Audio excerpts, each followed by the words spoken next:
स्वागत. सुधागड एज्युकेशन सोसायटीचे केआ बांठिया माध्यमिक विद्यालय व NN पालीवाला ज्युनियर कॉलेज नवीन पनवेल सादर करीत आहे शैक्षणिक video.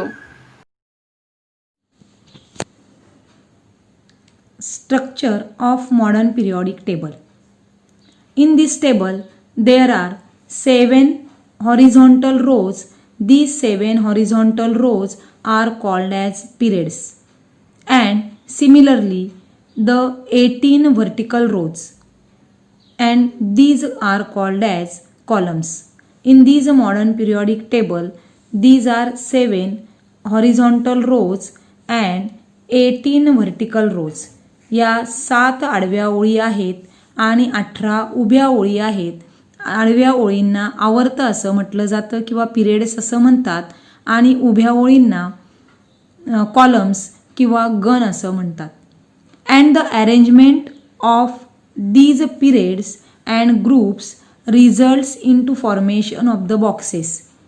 The arrangement of both periods and columns formation of boxes की या गण आणि आवर्तन यांच्या ज्या अरेंजमेंट किंवा जी मांडणी केली आहे त्यांचं रूपांतर बॉक्सच्या स्वरूपात किंवा चौकटीच्या स्वरूपात आपल्याला दिसतं. Atomic numbers are specially indicate at the upper side of the element or upper side of the boxes. या बॉक्सच्या प्रत्येक वरच्या बाजूला त्या इलेमेंट्सचा ॲटॉमिक नंबर दिलेला आहे. इथे आपल्याला आकृतीमध्ये दिसतंय की सोडियमचं 11, पोटॅशियमचा 19 या पद्धतीने वरच्या बाजूला ॲटॉमिक नंबर दिलेले आहेत. Each box correspond to the place of one element.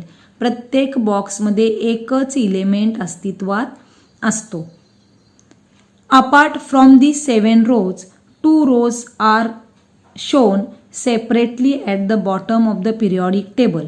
या ठिकाणी बघा की आपल्याला या 7 रोमधले काही 2 रो जे आहेत ते आपल्याला सेपरेटली या आवर्त सारणीच्या किंवा पिरियॉडिक टेबलच्या तळाशी दिसत आहेत. These are called as lanthanide series and actinide series.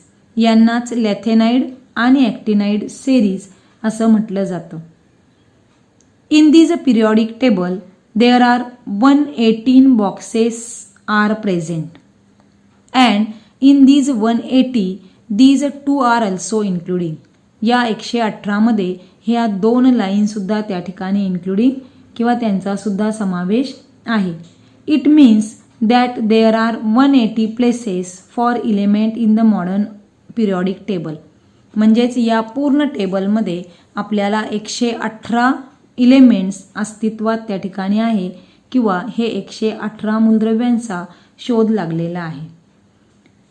The entire periodic table is divided into 4 blocks. That is the S block, D block, P block and F block. हा पूर्ण एंटायर जो periodic table आहे त्याचं 4 विभागामध्ये वर्गीकरण केलेलं आहे किंवा 4 खंडांमध्ये 4 ब्लॉक्समध्ये S block, D block, P block आणि F ब्लॉक. म्हणजे हा पूर्ण खालचा लॅथेनाइड आणि ॲक्टिनाइड F ब्लॉकमध्ये, इकडे हा P ब्लॉक मधला जो येल्लो कलर दिसतोय आपल्याला D ब्लॉक आणि या 2 पुढच्या ओळी त्या S ब्लॉकमध्ये त्या ठिकाणी क्लासिफिकेशन किंवा ते ग्रुप पिरियॉडिक टेबल डिवाइड केलेलं आहे. S block contains first and second group. S ब्लॉकमध्ये पहिला आणि दुसऱ्या गणाचा समावेश होतो. द ग्रुप फॉर 13 to 18 म्हणजे यापासून 13 पासून ते 18 पर्यंत these are contain in P block. The group 3 to 12 from 3 to 12 these are in D block and while lanthanide and actinide series at the bottom form the F block. आणि lanthanide actinide F ब्लॉकमध्ये त्या ठिकाणी असतात. A zigzag line is present. या ठिकाणी तुम्ही जर बघितली तर ही आपल्याला झिगझॅग लाईन दिसते बघा. ही झिगझॅग लाईन जी दिसते the zigzag line can be drawn in the P block in the periodic table. Zigzag line जी P ब्लॉकमध्ये आहे ती the three traditional type of elements can be clearly shown in the modern periodic table with the help of this zigzag line. या zigzag लाईनच्या सहाय्याने आपल्याला जे 3 प्रकारचे इलेमेंट्स आहेत ते याच्यामध्ये आपल्याला दिसतात. The metalloid elements lie along the zigzag line. या झिगझॅग लाईनच्या जवळ किंवा जवळ जे आहे ते सगळे त्या ठिकाणी मेटॅलॉइड्स आहेत. म्हणजे सिलिकॉन, आर्सेनिक यासारखे जे आहेत ते सगळे त्या ठिकाणी मेटॅलॉइड्स किंवा धातू सदृश्य की ज्याच्यामध्ये मेटल्स आणि नॉन मेटल्सचे कॅरेक्टरिस्टिक्स आपल्याला दिसून येतात. All the metals lie on the left side of the zigzag line. Metals जे आहेत ते मेटल्स सगळे या झिगझॅग लाईनच्या लेफ्ट साइडला आपल्याला दिसतात. And all the non metals are place at the right side of the zigzag line. या झिगझॅग लाईनच्या राईट साइडला आपल्याला त्या ठिकाणी नॉन मेटल्स दिसतात. The relation between the periods and the electronic configuration. In these, we see the second period, third period of the modern periodic table. Here, we see the number of valence electron different in these elements. We see the second period. Here is the valence electron 1, 2, 3, 4, 5, 6, 7, 8. Here, the valence electron is different in these elements. However, the number of shell is same. Here, the number of shell is same. In all these elements, the 2 shells are present, or the 2 orbits are present. We see in groups there is the valence electron is same in same group, but the shells are increasing when the elements goes from top to bottom. गणामध्ये आपण बघितलं होतं वैशिष्ट्य की valence electron same असतात. हे बघा या ठिकाणी दिसत आहेत की प्रत्येकाचे व्हॅलन्स इलेक्ट्रॉन किंवा लास्ट शेलमधील इलेक्ट्रॉन्स 2 आहेत. But the shell is or orbit is increasing when we or the element goes from top to bottom. इथे 2 ऑर्बिट्स आहे, इथे 3 ऑर्बिट, इथे 4 ऑर्बिट किंवा शेल या ठिकाणी 2, 3, 4 या पद्धतीने शेल आहे. तसं पिरियड्समध्ये शेल्स सेम असतात किंवा सारख्या असतात, मात्र व्हॅलन्स इलेक्ट्रॉन हे डिफर फ्रॉम ईच अदर किंवा different in these elements. Here while going from left to right within the period, the atomic number is increases by 1 at a time and the number of valence electron also increases by 1. Atomic number जे आहेत ते वाढत जातात. इथे 3 आहे, 4, 5, 6, 7, 8, 9 या पद्धतीने त्या ठिकाणी ॲटॉमिक नंबर वाढले. त्या ॲटॉमिक नंबर बरोबरच व्हॅलन्स इलेक्ट्रॉनची संख्यासुद्धा आपल्याला वाढलेली दिसते. म्हणजे पिरियडमध्ये आणि ग्रुपच्या फंक्शनमध्ये हा त्या ठिकाणी फरक आहे की ग्रुप्समध्ये व्हॅलन्स इलेक्ट्रॉन सेम असतात, but shell is increasing by 1 by 1, and in periods valence electron increasing 1, but the number of shells are constant in one period. Here we can say that the elements with the same number of shell occupied by electrons belonging to the same period. या ठिकाणी आपण असं म्हणू शकतो की ज्या मूलद्रव्यातील electron असलेल्या कवचांची संख्या एकसारखी असते ती मूलद्रव्य एकाच आवर्तात असतात. म्हणजे एकाच आवर्तात असलेल्या मूलद्रव्यांमधील इलेक्ट्रॉनची संख्या ही सारखी असते. For example, the elements in the second period. We know that in second period there are lithium, beryllium, boron, carbon, nitrogen, oxygen, fluorine and neon etcetera have electrons in the 2 shells. या सगळ्या मूलद्रव्यांचे electrons हे 2 शेलमध्ये असतात, K shell and L shell. The elements in third period there are also the same shells which is their number of period.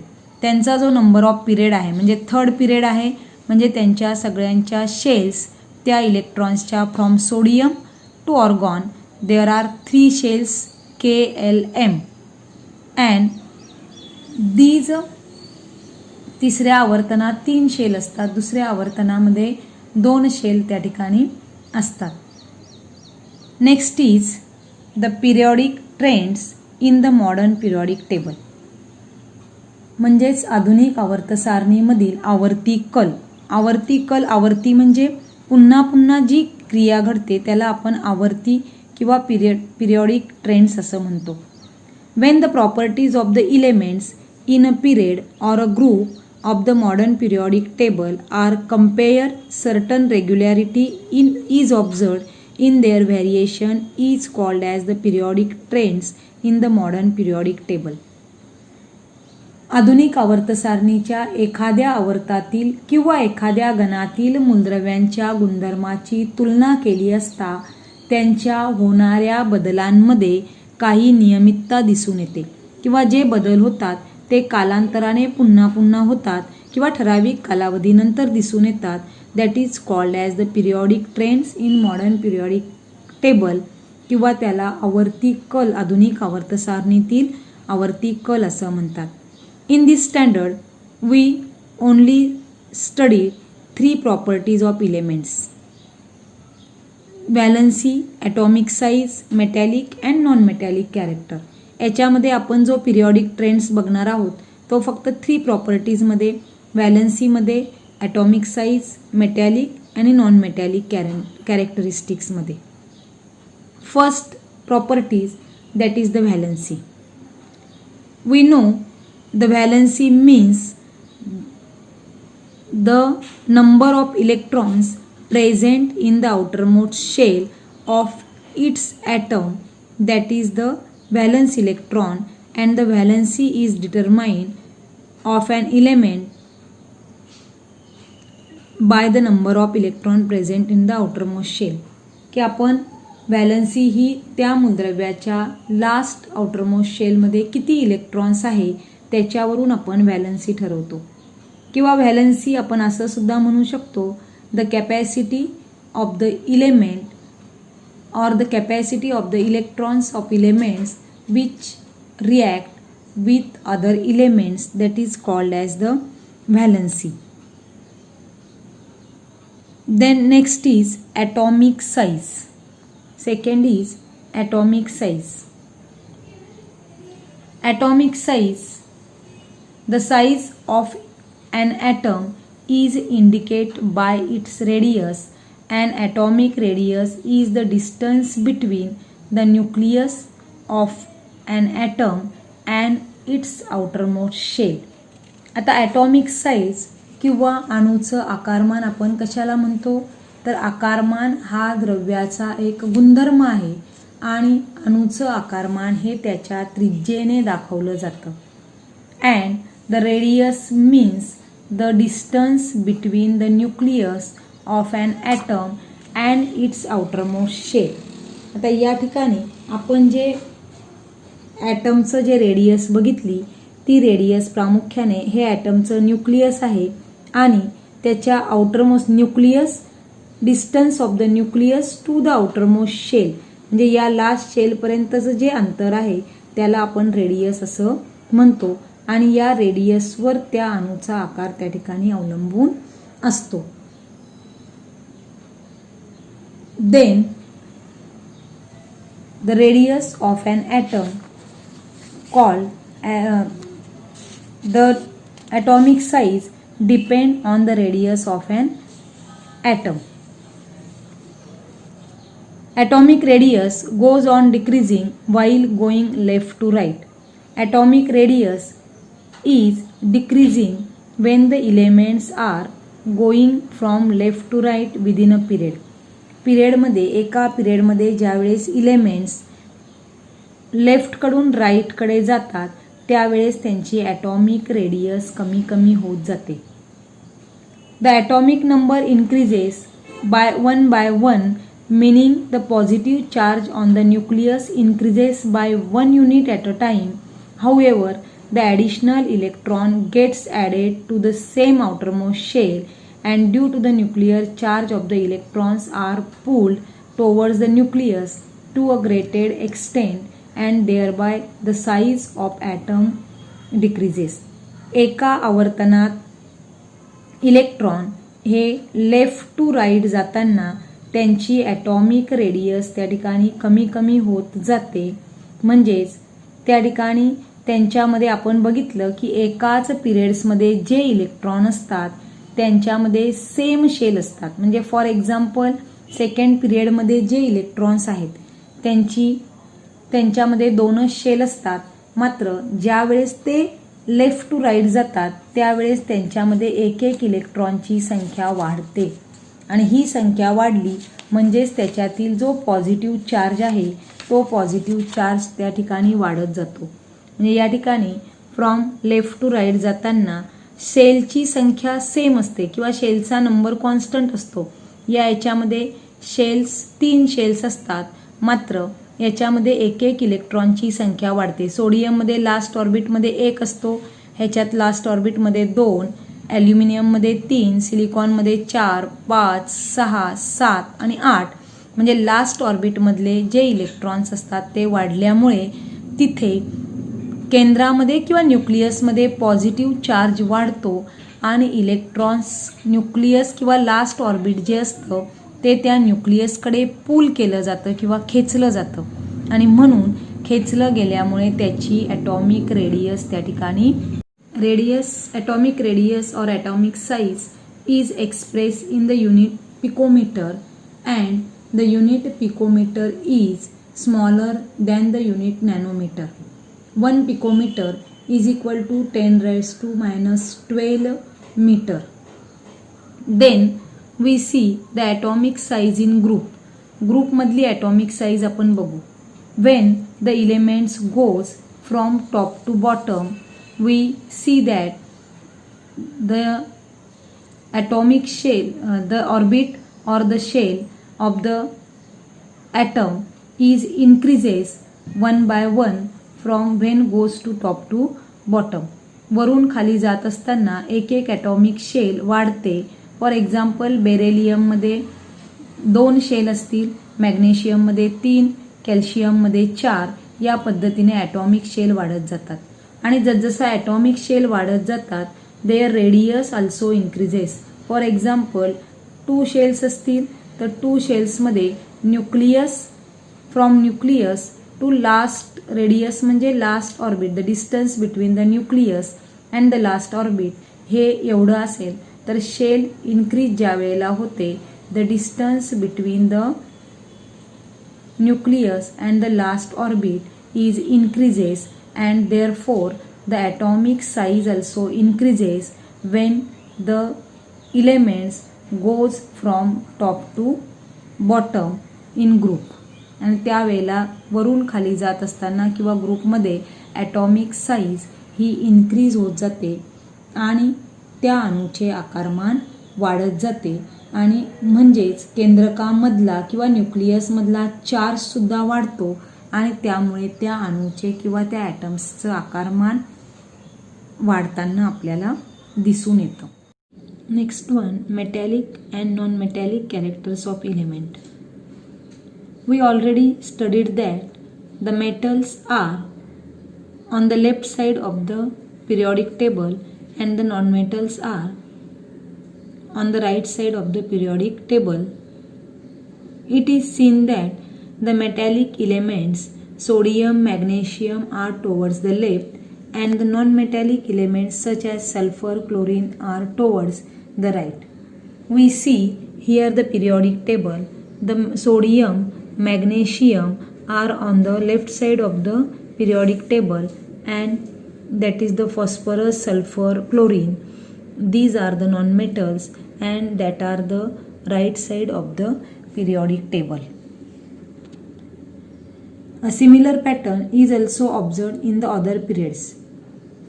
It is seen that the zigzag line separates the metals and non-metals in the periodic table. See here the zigzag line, this is the zigzag line. These zigzag line differ from metal and non-metals in the periodic table.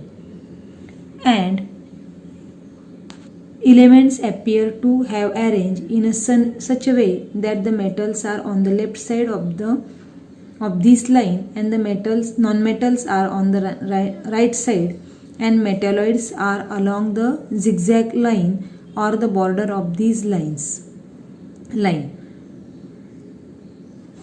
Then compare the characters of chemical properties of metals and non-metals. It is seen from the chemical formulae of the simple ionic compound that the cations in is form a metal while the anions from non-metal. From this, it is understood that metal atoms have a tendency to form a cation by losing its valence electron, and this property is called as the electropositivity of element.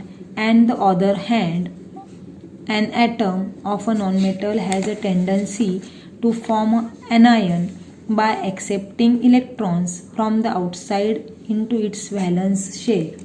आपण या ठिकाणी आपल्याला माहिती आहे की आपण ज्यावेळेस जे मेटल्स जे असतात ते मेटल्स त्या ठिकाणी इलेक्ट्रॉन देण्याची क्षमता त्यांच्यामध्ये असते, म्हणजेच ते कॅटायन तयार करतात किंवा त्यांच्यामध्ये इलेक्ट्रोपॉझिटिव्हिटी किंवा विद्युत धनता असं आपण त्याला म्हणतो की ते इलेक्ट्रॉन स्वतः किंवा त्यांचे अणू स्वतः त्या ठिकाणी इलेक्ट्रॉन गमावतात, दुसऱ्याला इलेक्ट्रॉन देतात आणि स्वतःला पॉझिटिव्ह चार्ज किंवा धनप्रभार प्राप्त करतात. याच्या उलट नॉनमेटल्स जे आहे त्यांच्यामध्ये ॲनायन बनवायची टेंडन्सी असते किंवा ते ॲनायन बनतात. They accept electron from the other element. त्यांच्याकडे दुसऱ्या मूलद्रव्याकडून इलेक्ट्रॉन घेण्याची क्षमता असते किंवा ते घेतात. फॉर एक्झाम्पल सोडियम जर आपण बघितलं, सोडियमचं इलेक्ट्रॉनिक कॉन्फिगरेशन किती आहे? 2 8 1, म्हणजे आउटरमोस्ट शेलमध्ये त्याच्या 1 इलेक्ट्रॉन असतो किंवा व्हॅलन्स इलेक्ट्रॉन 1 आहे, म्हणून तो 1 इलेक्ट्रॉन देऊन किंवा मॅग्नेशियम 2 इलेक्ट्रॉन देऊन स्वतःला स्टॅबिलिटी ते प्राप्त करतात, म्हणजेच कॅटायन्स तयार करतात, पॉझिटिव्ह चार्ज स्वतःवरचा वाढवतात, म्हणजेच इलेक्ट्रोपॉझिटिव्हिटी त्या इलेमेंट्सची वाढते किंवा विद्युत धनता वाढते. आणि याच्या उलट नॉन मेटल्स हे निगेटिव्ह चार्ज त्या ठिकाणी निगेटिव्ह चार्ज तयार करतात किंवा ॲनायन तयार करतात, ऋण प्रभार त्यांच्यावरचा वाढलेला असतो. And combine effect of 2 factors metals have a tendency to lose the valence electron to form cations having a stable noble gas configuration, and these tendency of an element called as electropositivity is the metallic character of element. आणि या दुसऱ्याला electron देऊन स्वतःमध्ये stable किंवा Nobel गॅसचं electronic configuration प्राप्त करणं, त्यालाच त्या मूलद्रव्याचा विद्युत धनता किंवा त्या मूलद्रव्याचा धातू गुणधर्म असं म्हटलं जातं. From the above observation we say that first property, when the elements goes from left to right, then their atomic radius is decreasing. Second, when the elements goes from left to right in the periodic table, their electronegativity increases and also the characters of non-metals are increases. And third one, when the elements goes from left to right of the periodic table, the electropositivity decreases and metallic character also decreases. Here we see that when the elements goes from left to right, त्यांची atomic radius त्या ठिकाणी decrease होत जाते आणि increasing electronegativity, कारण डावीकडून उजवीकडे जात असताना धातुगुण कमी होऊन अधातुगुण वाढत जातो, म्हणून त्यांची इलेक्ट्रॉन गमावण्यापेक्षा इलेक्ट्रॉन घेण्याकडे कल जास्त होतो, म्हणून increasing electronegativity and non metallic characters also increasing. आणि पुन्हा डावीकडून उजवीकडे जात असताना त्यांचा धनप्रभार हा कमी कमी होत जातो आणि मेटॅलिक गुणधर्मसुद्धा कमी कमी होत जातात. While going downwards in any ग्रुपमध्ये ज्यावेळेस ते जातात वरून खाली किंवा top to bottom, the electropositivity of elements goes on increasing. त्यांची जी इलेक्ट्रोपॉझिटिव्हिटी आहे ती वाढत जाते किंवा धनप्रभार वाढत जातो. अँड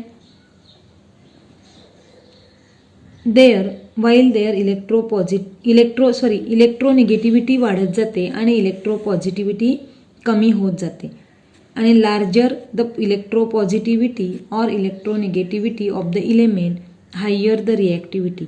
जेवढा त्यांचा धन प्रभार किंवा ऋणप्रभार जेवढा जास्त होतो तेवढी त्यांची क्रियाशीलता किंवा मूलद्रव्याची क्रियाशीलता वाढत असते. आणि लास्ट टॉपिक आहे gradation in halogen family. Halogen group किंवा हॅलोजन गटातील मूलद्रव्ये जी आहे ते 17 ग्रुपमध्ये आहेत. The group 17 contains the members of the halogen family and all of the have general formula X2. A gradation is observed in the physical state down to the group. Thus the fluorine, chlorine are gases, bromine is a liquid, while iodine is a solid in state. ज्या वेळेस आपण halogen गटातल्या मूलद्रव्यांचा अभ्यास करतो तर गणात किंवा ग्रुपमध्ये वरून खाली जात असताना त्यांच्या भौतिक स्थितीमध्ये आपल्याला बदल दिसून येतो. आणि ही भौतिक स्थिती जर आपण बघितली तर फ्लोरीन, क्लोरीन हे वायुरूप आहेत, ब्रोमीन हा द्रवरूप आहे, तर आयोडीन हा स्थायूरूप मूलद्रव्य आहे. आपले हक्काचे मराठी चॅनल रायगड ओवी न्यूज चॅनल सदैव आपल्यासोबत. रायगड ओवी न्यूज चॅनल नेहमी पाहत रहा, लाईक करा, सबस्क्राईब करा आणि बेल आयकॉनवर क्लिक करायला विसरू नका.